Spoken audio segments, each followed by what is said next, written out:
অনেকেই আমাকে বিভিন্ন ভিডিওর কমেন্ট বক্সে বা বিভিন্নভাবে জানতে চেষ্টা করছেন যে প্রশ্ন করতেছে লাওস থেকে কি ইউরোপে যাওয়া যাবে কিনা এই বিষয়ে একটি বিস্তারিত ভিডিও দেন। তাই সকলের রিকোয়েস্টে এই ভিডিওটি তৈরি করা যে আপনি লাওস গেলে লাওস থেকে কি ইউরোপে যাইতে পারবেন কিনা। আর আপনারা সবাই জানেন আমি কখনো অবৈধ পন্থাকে সাপোর্ট করি না, অবৈধ পন্থা সম্পর্কে কিছু বলি না। একমাত্র আমি বৈধ পন্থাকে সাপোর্ট করি এবং আপনি লাওস থেকে বৈধভাবে কি ইউরোপের দেশে যেতে পারবেন কিনা সেই বিষয়ে আজকের এই ভিডিওটি। অবশ্যই সম্পূর্ণ ভিডিওটি মনোযোগ সহকারে দেখবেন। আসসালামু আলাইকুম, আমি মোহাম্মদ মেহেদি হাসান। যেখান থেকে আমার ভিডিওটি দেখছেন সবাইকে ওয়ার্ল্ড ওয়াইড ভিসা ইনফো চ্যানেলে স্বাগতম। শুরুতে যেই কথাটা বলতে চাই সেটা হচ্ছে কি ভাই, আমাদের বাংলাদেশে যারা আছে আমরা কিন্তু ইউরোপের কথা বললে দুর্বল হয়ে যাই, ইমোশনাল হয়ে যাই। আর ইমোশনালটাকেই কাজে লাগা অনেক প্রতারক চক্র। এই জন্যে আমরা বিভিন্ন জায়গায় বিভিন্ন সময় প্রতারিত হই ইউরোপের প্রলোভনে পড়িয়া। কিন্তু আপনি কি আদৌ সত্যি সত্যি লাওস থেকে কি বৈধভাবে ইউরোপের দেশে যাইতে পারবেন কিনা, সেটা হচ্ছে মূল বিষয়। আমি যদি আপনাকে ডিরেক্টলি না বলি যে আপনি লাওস থেকে বৈধভাবে ইউরোপের কোনো দেশে ওয়ার্ক পয়েন্ট ভিসায় যেতে পারবেন না, সেই নাও বলা যাচ্ছে না। আবার যদি হ্যাঁ বলি তাহলে সেটাও বলা যাচ্ছে না। কারণ কি? এর কারণ হচ্ছে কি যে আপনার লাওস থেকে যদি আপনি বৈধভাবে আপনি যদি ইউরোপের দেশে যেতে চান তাহলে অবশ্যই আপনার কিন্তু যেই কোম্পানিতে বাংলাদেশ থেকে যেই কোম্পানিতে আপনি ভিসায় যাবেন লাওসের, সেই কোম্পানির ছাড়পত্র এনওসি পেপার হচ্ছে নো অবজেকশন লেটার। সেই এনওসি পেপারের প্রয়োজন, ঠিক আছে, ছাড়পত্রের প্রয়োজন আছে। এবং কি তারা যদি আপনাকে অনুমতি দেয়, অনুমতি দিলে তাহলে আপনি অন্য কোনো দেশের ইউরোপ হোক বা অন্য কোনো দেশের ওয়ার্ক পারমিটের জন্য আবেদন করতে পারবেন। কিন্তু তাছাড়া আপনি লাওস থেকে আবেদন করা ইম্পসিবল, লাওস থেকে যাওয়া অসম্ভব। কিন্তু আপনি যদি মনে করেন যে আপনি যে কোম্পানিতে গেছেন সেই কোম্পানি থেকে আপনাকে এনওসি পেপার দিছে, ছাড়পত্র দিছে, অনুমতি দিছে, তাহলে আপনি ইউরোপের অন্য দেশে আপনি ট্রাই করতে পারেন, ঠিক আছে। এছাড়া কিন্তু আপনি লাওস থেকে ইউরোপের কোনো দেশে ট্রাই করতে পারবেন না। আমি একটা কথা বলি ভাই, এশিয়ার ভিতরে কিন্তু আবার যেমন হাই কান্ট্রি যেগুলো সিঙ্গাপুর, জাপান, এগুলো হচ্ছে হাই লেভেলের, কিন্তু লাওস এগুলো হচ্ছে লো লেভেল কোয়ালিটি কান্ট্রি, ঠিক আছে। ওখানে আপনাকে যদি কোনো কোম্পানি হায়ার করে তারাই এক ধরনের গরিব রাষ্ট্রের মতো, ঠিক আছে। সেখানে আপনাকে তাদের অফিসে বা তাদের কর্মস্থলে আপনাকে কর্ম করার জন্য তারা নিয়েছে। সেখানে তারা কি চাইবে কখনো যে তাদের রাইখা তাদের কোম্পানি থেকে আপনি ইউরোপে চলে যান? এটা কি হয়? তাহলে তারা কি ভাবলো বা কি বুঝে নেবে যে আপনি লাওস চাইছেন ইউরোপ যাওয়ার জন্য, ঠিক আছে। এলো বিষয়। কিন্তু আসলে এরকমভাবে হয় না কখনো। যদি আপনার ভাগ্য গুণে এরকম হইতে পারে যে লাওসের দেখা যায় আপনি যে কোম্পানিতে আছেন তাদের আবার সেম কোম্পানি ইউরোপের কোনো দেশে আছে, সেই সুবাদেও অল্প টাকা হয়তো বা কোম্পানির মাধ্যমে যেতে পারেন। বা এরকম হয় যদি বাইসেন্সলি আপনার কোম্পানিকে আপনি রাজি করাইতে পারেন, সেটা হচ্ছে আপনার নিজের ভিতরে বা আপনার ভাগ্যের ভিতরে ডিপেন্ড, তাহলে হয়তো বা যেতে পারবেন। কিন্তু আপনি যে দুবাই, সৌদি, ওমান, কাতার, বাহরাইন, কুয়েত, মালয়েশিয়ার মতো যে এজেন্ট কোয়ালিটি ফ্রি ভিসাতে আছেন, আপনার কাছে নিজের কাছে পাসপোর্ট আছে, নিজের স্বাধীনতা আছে, যাইতে পারবেন। সব কিছু দুবাই, সৌদি, মালয়েশিয়ার মতো না ভাই, লাওসের ব্যাপারটা ব্যতিক্রম। আশা করি আমি কী বলছি বুঝতে পারছেন। লাওসে কিন্তু দুবাই, সৌদির মতো এত এম্বাসিও নাই, তাও 39টা দেশের অনারারি কনসুলেট, জেনারেল কনসুলেট এবং কি এম্বাসি আছে।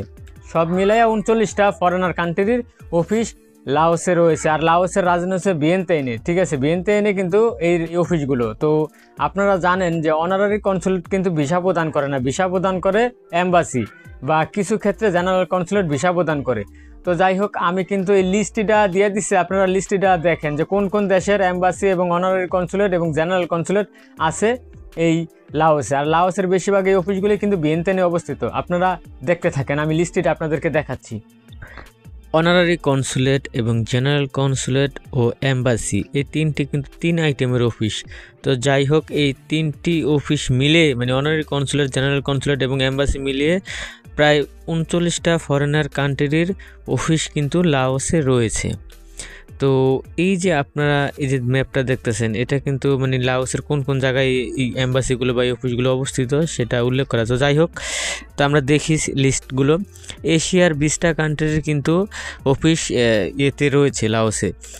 তো ব্রুনাইয়ের এম্বাসি আছে, ক্যাম্বোডিয়ার এম্বাসিও আছে, কনসুলেট জেনারেলও আছে, চায়নারও এম্বাসি এবং কনসুলেট অফিস রয়েছে, ইন্ডিয়ার এম্বাসি রয়েছে, ইন্দোনেশিয়ার এম্বাসিও রয়েছে, জাপানের, মালয়েশিয়ার, মঙ্গোলিয়ারও এম্বাসি রয়েছে, মিয়ানমারেরও এম্বাসি রয়েছে, ফিলিপাইনের এম্বাসি রয়েছে, সিঙ্গাপুরের এম্বাসি রয়েছে, সাউথ কোরিয়ার এম্বাসি রয়েছে, থাইল্যান্ডের এম্বাসিও আছে, ভিয়েতনামের এম্বাসিও আছে, সাথে কনসুলেট জেনারেল অফিসও রয়েছে। ঠিক আছে, তো আপনারা সবাই জানেন কনসুলেট জেনারেল অফিস আর হচ্ছে আপনার এম্বাসি আলাদা একটা ব্যাপার। ঠিক আছে, অনারারি কনসুলেটও একটা আলাদা ব্যাপার। তারপর হচ্ছে সেন্ট্রাল আমেরিকার ক্যারিবিয়ান কান্ট্রির কুবা, এই দেশটির এম্বাসিও কিন্তু রয়েছে।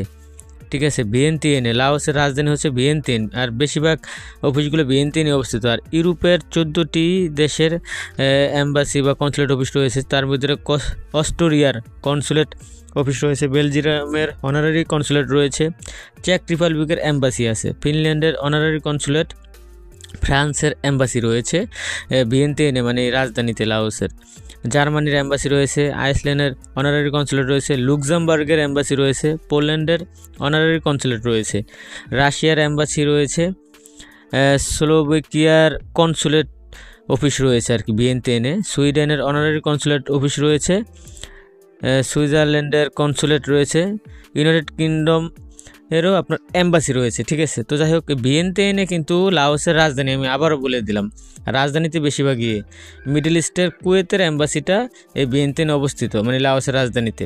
আর নর্থ আমেরিকার কানাডা এবং ইউনাইটেড স্টেটস মানে আমেরিকার এম্বাসি রয়েছে, কানাডার এম্বাসিও আছে, আর ওশেনিয়া অঞ্চলের অস্ট্রেলিয়ার এম্বাসি রয়েছে।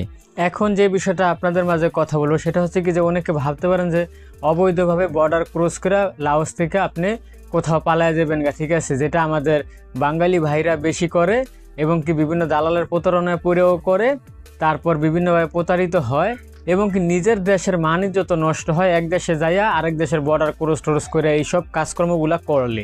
আমি ভিডিওর শুরুতে প্রথমে বলছিলাম যে আমি অবৈধ পন্থা কখনই সাজেস্ট করি না বা এই বিষয়ে কাউকে কখনো কোনো মানে আসে না যে উৎসাহ এগুলোও দেই না।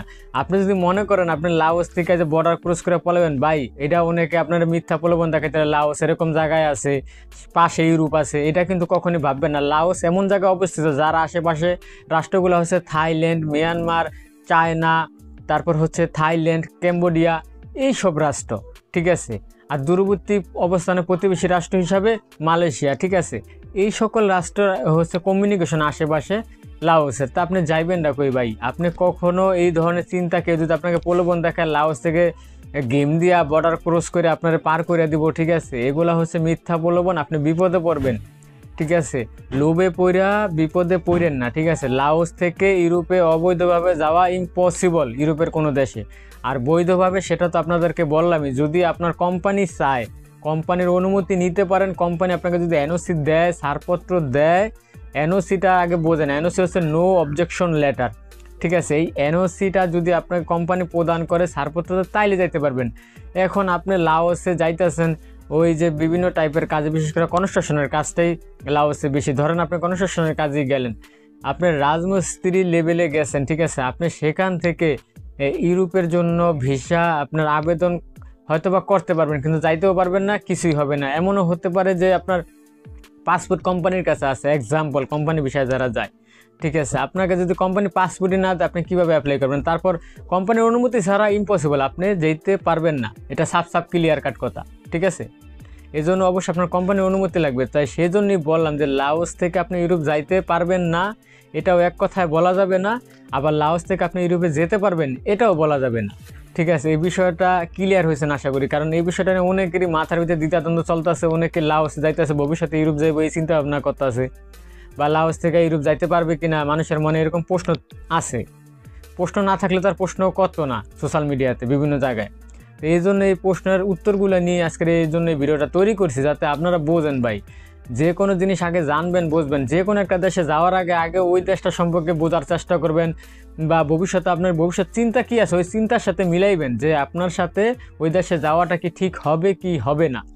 তো সকল দিক বিবেচনা করে আশা করি আপনি সামনের দিকে আগাইবেন। তো দর্শক, আজকের মতো এই পর্যন্তই। সবাই ভালো থাকেন, সুস্থ থাকেন, আল্লাহ হাফেজ।